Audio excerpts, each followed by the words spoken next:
we doing, guys? This is your history teacher, Mr. Myra. It's been a while since we last saw each other, and I'm starting to miss you, and I'm also starting to miss parts of my brain. I'm losing my mind.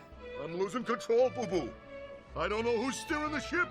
Not having human interaction, so I figured that we could start doing digital video lessons. This is going to be great, so here we go.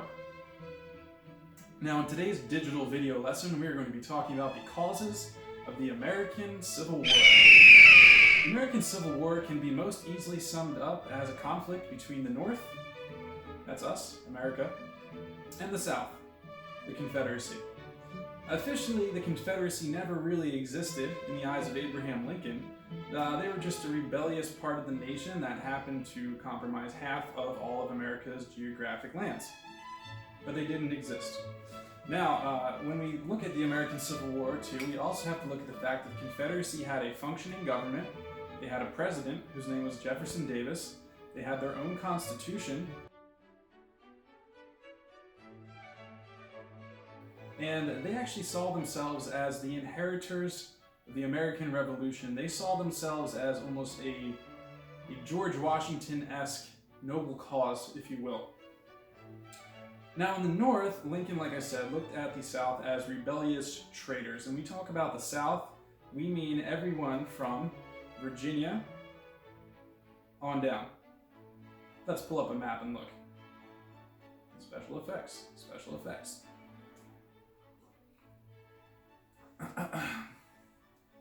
Now, the biggest cause of the American Civil War is clearly slavery.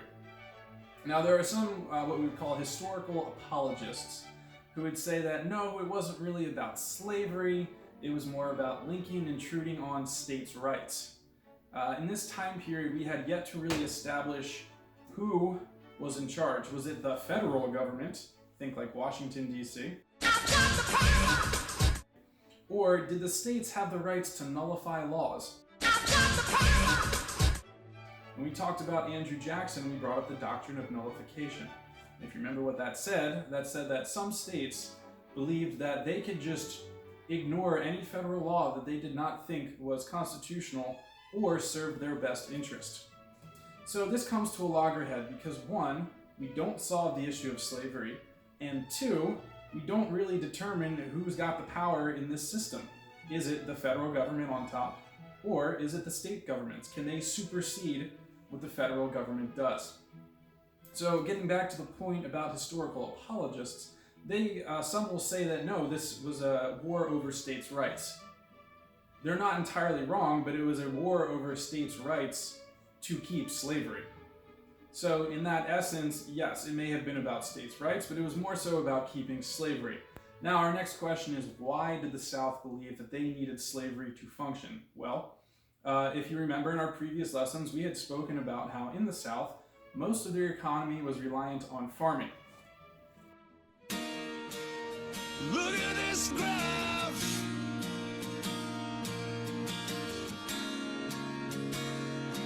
Some economists might tell you that eventually slavery would have slowly died out because it would have actually been more expensive to keep slaves than it would have been to actually just pay a worker. And there are basically two camps that fight back and forth on that point. And that means it's time for the Civil War. Yeah!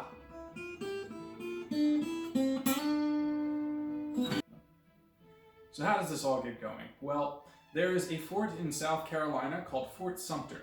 Fort Sumter sits on an island in the middle of a bay that is a major port into South Carolina. Now, the South had seceded, starting with South Carolina, as soon as Abraham Lincoln was elected, because they thought that he was going to destroy the institution of slavery outright and take away, as they saw it, their property.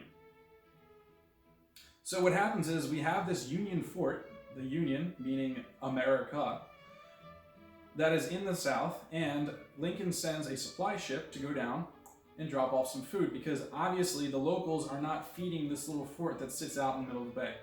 So what happens is he sends the supply ship, the South says, oh, you better not do that, and they open fire on it. The fort returns fire, and eventually the Union garrison stationed at Fort Sumter surrenders.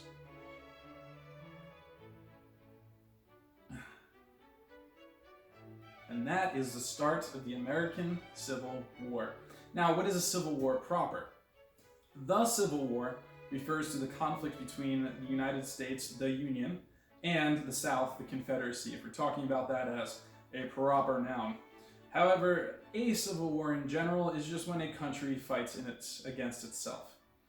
Civil wars happen all over the world. They happen in the modern day, and they've happened throughout human history.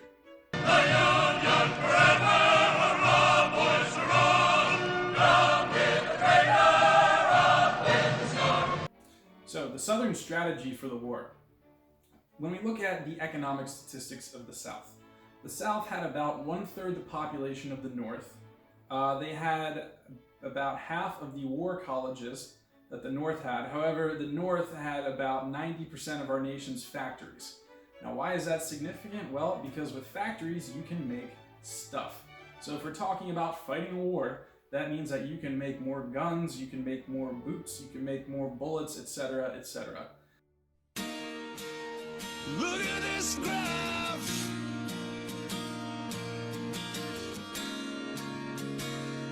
The South, like we have talked about previously, is primarily an agrarian economy, meaning that they rely more so on farming and then trading the stuff that they make, that they produce, in order to get things like finished goods that they need.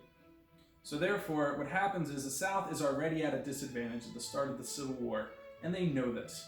So, the South is going to try to fight what they call a war of attrition. Now, a war of attrition means we don't march out and fight the other side on their land. We are going to stay here, we're going to dig in, and we're going to let them come to us. In some instances, this actually works, because the other side has to stretch their supply lines from wherever they're coming from all the way to you.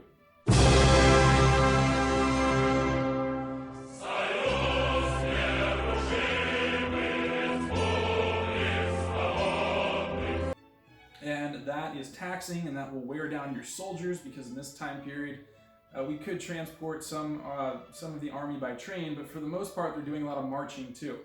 And once we have to march into the South, it's going to take a toll on our fighting forces. It's so damn hot. Milk was a bad choice.